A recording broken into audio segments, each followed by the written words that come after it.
Od kje dobi Evropska unija denar in kako ga troši? In koliko je v proračunu našega denarja?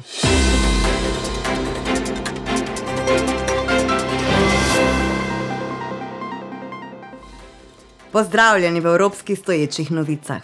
Danes bom nekaj besed namenila temu, od česar viška glava ne boli. Denarju.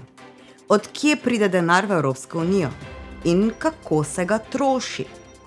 Čeprav je pogosto slišati, da gre večina denarja za plače funkcionarjev, temu ni ravno tako.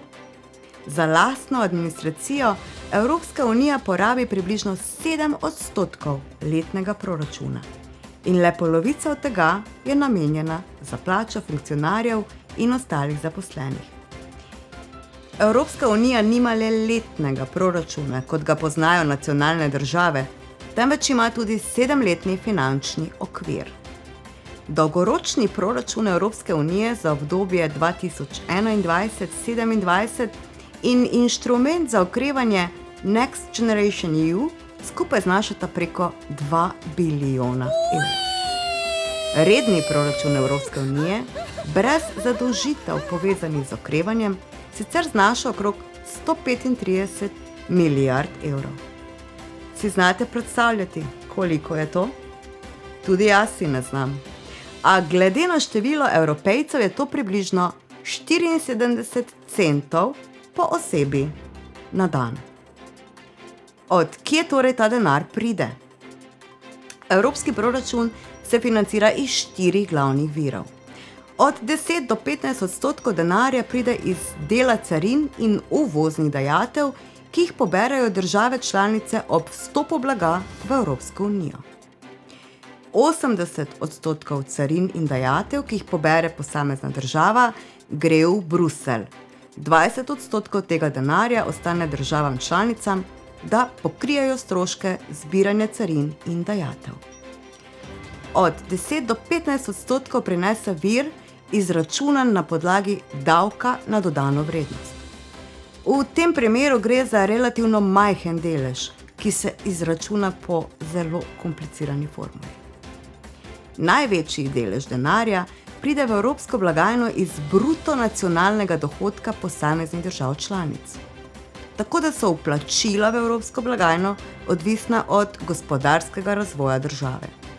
Največja neto plačnica je Nemčija, ki v evropski proračun približno plača 24 milijard evrov letno. Slovenija še vedno sodi med neto prejemnice evropskih sredstev.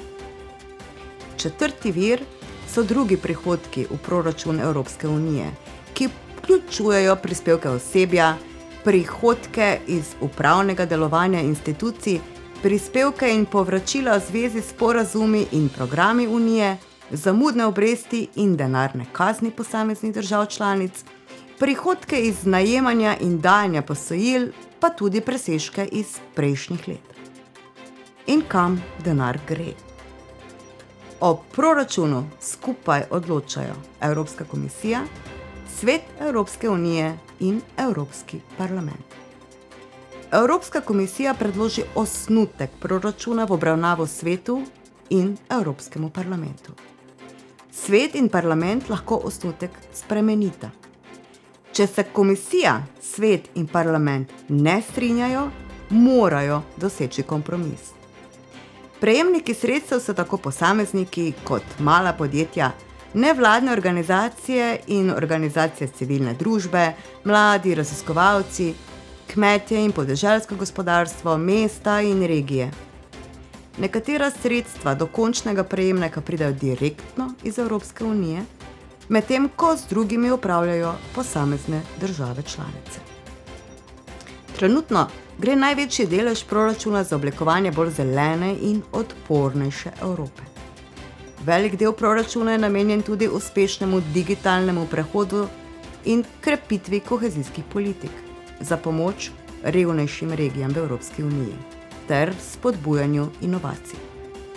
Druga področja odhodkov vključujejo boj proti nezakonitim migracijam, izboljšanje upravljanja meja in izboljšanje varnosti.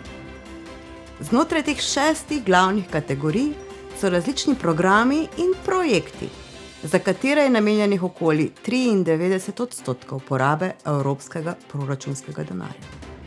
Se je pa za kos pogače treba pozanimati o posameznih razpisih in se nanje temeljito pripraviti.